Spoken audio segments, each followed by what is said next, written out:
শাকিব খান, যে ভাইরাল টপিকগুলো হচ্ছে শাকিব খান, অপু বিশ্বাস, বুবলি, পরিমণি, পূজাচেরি, এই যে টপিকগুলো এগুলো কেন ভাইরাল হচ্ছে? বিকজ তাদের অনেক অনেক ফলোয়ার আছে, তারা সেলিব্রিটি। মানে অ্যাওয়ার্ড মানে তো বললামই ইন্সপিরেশন। একটা অ্যাওয়ার্ড মানে হলো আমাদেরকে আরও বেশি দায়িত্বশীল করে, আরও ভালো ভালো কাজ করার জন্য। বিকজ অ্যাওয়ার্ডটা কাকে দেওয়া হয়? যাকে যোগ্য মনে করা হয়। সো আমি নিজেকে এখনও যোগ্য মনে করি না, কারণ আমাকে আরও বেশি মানে যোগ্য করে তুলতে হবে। সেজন্য আরও ভালো ভালো কাজ দর্শকদের উপহার দিতে হবে। এই মুহূর্তে হাতে কি কি কাজ আছে? এই মুহূর্তে আমার সিরিয়াল চলছে, বেশ কিছু রানিং, অ্যান্ড ঈদের প্রজেক্ট করছি। দোয়া করবেন।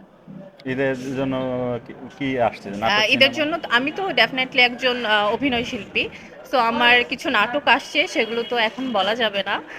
আসলে পাবলিক দেখতে পারবে। আর আমার সিরিয়াল চলছে 21 টিভিতে, সেগুলো দেখতে পারবে। সিনেমার জন্য কোনো প্রস্তাবনা আছে কিনা?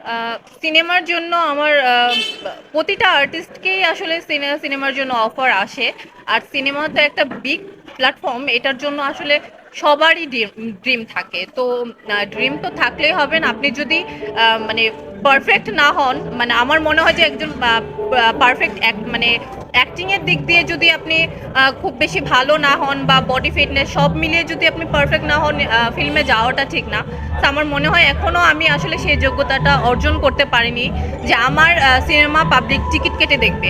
তো যেদিন আমার সেই ফেস ভ্যালুটা হবে, যেদিন আমি নিজেকে যোগ্য মনে করব, সেদিন আমি ফিল্মে কাজ করব, তার আগে না। হাতে কোনো গল্প আছে কিনা?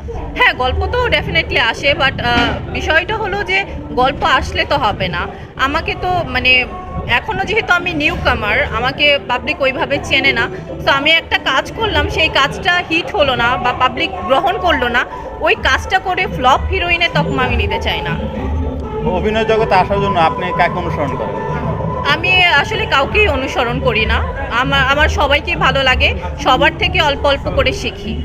কাকে শিক্ষাগুরু হিসেবে কাকে মানবেন? শিক্ষাগুরু হিসেবে আমি কাউকে মানি না। আমি আমার মাকে এবং আমার সৃষ্টিকর্তা আল্লাহ তাআলাকে মানি। কারণ আমার কাছে মনে হয় যে আল্লাহ এবং আমাদের নবী রাসূল আমাদেরকে যে শিক্ষা দিয়েছেন, এবং জন্মের পরে আমার মায়ের মাঝ থেকে আমি যে শিক্ষাটা নিয়েছি, এটাই আই থিঙ্ক আমার কাছে মনে হয় সবথেকে বড় শিক্ষা, পারিবারিক শিক্ষা। আর অভিনয়ের কথা যদি বলেন, আমার তো টিচার হলো গাজী রাকায়েত স্যার। পরিবার থেকে কেমন সমর্থন পান? ডেফিনেটলি অনেক ভালো সমর্থন পাই, না হলে এখানে দাঁড়িয়ে আপনাদের সঙ্গে কথা বলতে পারতাম না। এমনি তো অভিনয় জগৎ থেকে বাংলাদেশের প্রেক্ষাপটে এটা হচ্ছে বাধা আসে। আপনার জীবনে প্রতিবন্ধকতা বা বাধা কি ছিল? না, যেহেতু আমার ফ্যামিলি থেকে আমার সাপোর্ট ছিল, তো আমার ওরকম প্রতিবন্ধকতা আসেনি। এটা ট্রু যে বাংলাদেশের মানুষ মিডিয়া অঙ্গনটাকে একটু নেগেটিভভাবে দেখে। আমি বলবো না যে এই ভাবনাটা তাদের ভুল, বিকজ অনেক ধরনের অনেক উল্টাপাল্টা কাহিনী তো ঘটে, যেটা পাবলিক জানে। বাইরের জগতে তো এরকম নেগেটিভ অনেক কিছু হয়, সেটা হয়তো ভাইরাল হয় না বা মানুষজন জানে না। এখন ধরেন বাংলাদেশে স্টার যারা আছে, ধরেন এখন শাকিব খান, যে ভাইরাল টপিকগুলো হচ্ছে শাকিব খান, অপু বিশ্বাস, বুবলি, পরিমণি, পূজাচেরি, এই যে টপিকগুলো এগুলো কেন ভাইরাল হচ্ছে? বিকজ তাদের অনেক অনেক ফলোয়ার আছে, তারা সেলিব্রিটি। দ্যাটস ওয়াই তারা যদি একটা ভুল করে, সেটা সারা দুনিয়ার মানুষ জেনে যাবে। এখন আম নট সেলিব্রিটি, আমি ওই টাইপের সেলিব্রিটি না। আমি যদি একটা ভুল করি, গোটা কয়েক মানুষ জানবে। আর আপনি যদি করেন, তাহলে হয়তো এত মানুষ জানবে না, এটা ধামাচাপাই থাকবে। দ্যাটস ওয়াই যে জিনিসটা বেশি ফোকাসড হয়, সেটা নিয়ে মানুষের মুখে তো গল্প থাকবে, হোক সেটা ভালো, হোক সেটা মন্দ। আবার যেহেতু সেলিব্রিটির কথা বললেন, শাকিব